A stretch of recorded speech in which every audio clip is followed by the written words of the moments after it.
While the potatoes were boiling, I walked around the Lykovskoye estate. It was located at a carefully, and, probably, not immediately chosen point. Away from the river and high enough on the mountain. The estate was safely hidden from any casual eye. The place was protected from the wind by the folds of the mountains and taiga. Next to the dwelling is a cold, clean stream. Larch, spruce, cedar, and birch stands give people everything they could take here. The beast is not frightened by anyone.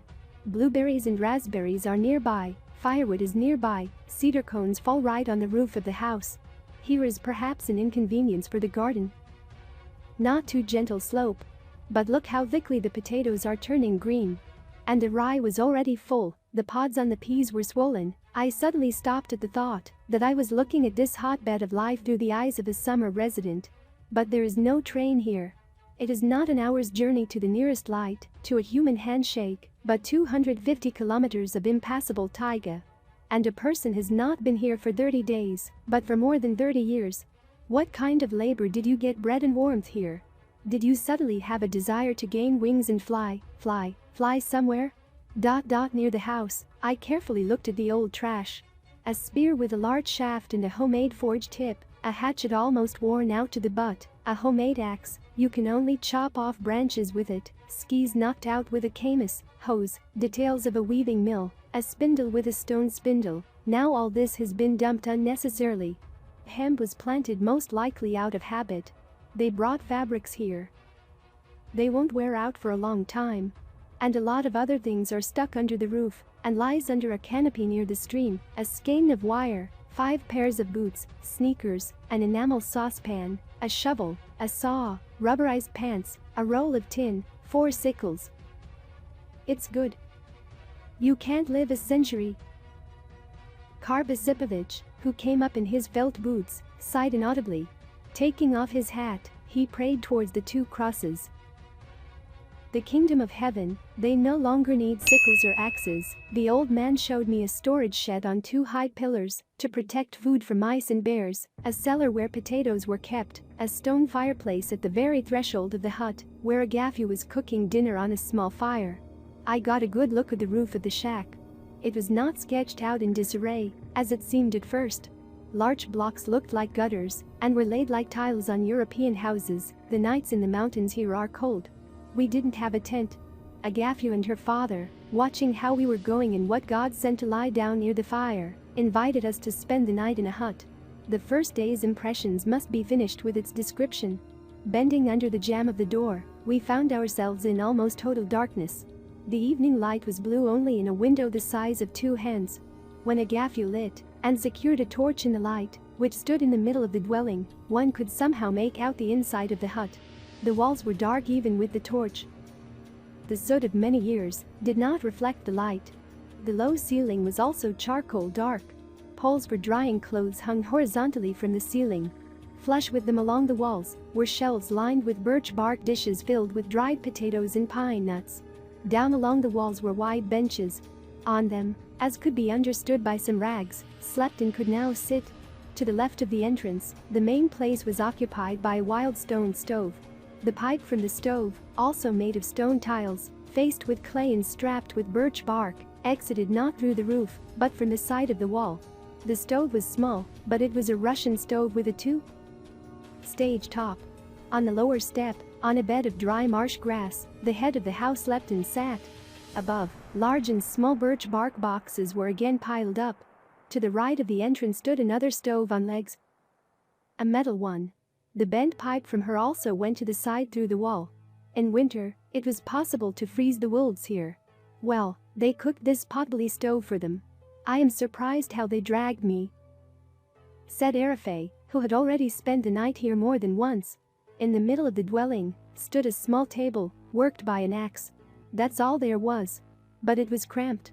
The area of the kennel was about 7 steps by 5, and one could only guess how 6 adults of both sexes huddled here for many years. They were in distress. The old man and Agafya spoke without tension and with pleasure. But often the conversation was interrupted by their impulses to pray immediately. Turning into the corner, where, apparently, there were icons invisible in the dark, the old man and his daughter sang prayers loudly, groaned, sighed noisily, fingering the hillocks of the ladders, the instrument on which the bows were counted. The prayer ended abruptly as it began, and the conversation flowed again from the point where it had been interrupted. At the appointed hour, the old man and his daughter sat down to dinner. They ate potatoes, dipping them in coarse salt. The grains of salt from their knees were carefully collected by the eaters and placed in a salt shaker. Agafya asked the guests to bring their own mugs and poured cedar milk into them. The drink, prepared in cold water, resembled milk tea in color and was perhaps delicious.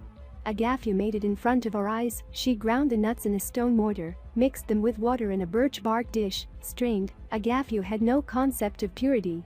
The earthy colored rag through which the food was squeezed served the hostess at the same time for wiping her hands. But what could be done? We drank the milk and, giving Agafya obvious pleasure, sincerely praised the drink. After dinner, questions about the bath somehow spontaneously arose. The Lykovs did not have a bath. They didn't wash.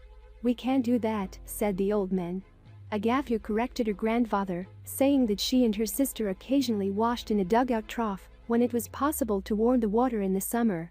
They also occasionally washed their clothes in the same water, adding ash to it. Neither broom nor broom had ever touched the floor in the hut. The floor bounced underfoot. And when Nikolai Ustinovich and I were spreading an army raincoat tent on it, I took a pinch of the cultural layer to examine outside the door by the light of a flashlight what it consists of. The carpet on the floor consisted of potato husks, pine nut husks, and a hemp fire.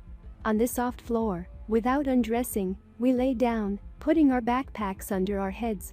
Agafya, stretched out to his full height on the bench, relatively soon announced with a snore that he was sleeping. Karpasipovich, not parting with his felt boots, lay down, slightly breaking the grass featherbed with his hands, on the stove. Agafya put out the torch and curled up, without undressing, between the table and the stove. Contrary to expectations, no one ran on our bare feet and tried to drink blood. Moving away from people here, the Lykovs managed, probably, to sneak away unnoticed from the eternal companions of man, for whom the absence of a bath, soap and warm water would be prosperity. Or maybe hemp played a role.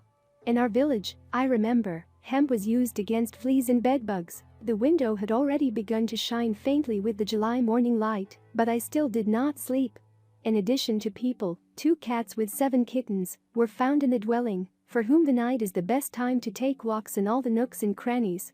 The bouquet of smells and the staleness of the air were so high that it seemed as if a spark flashed here by chance, and everything would explode, scattered to the sides of the logs and birch bark. I could not resist, crawled out of the hut to breathe. There was a big moon over the taiga ... and the silence was absolute. Leaning my cheek against the cold woodpile, I thought, will all this be real? Yes, everything was real. Karpasipovich came out to urinate. And we stood with him for a quarter of an hour talking about space travel. I asked, does Karpasipovich know that there were people on the moon, walked there and rode in chariots? The old man said that he had heard about it many times, but he did not believe it. The month is a divine luminary. Who, except gods and angels, can fly there?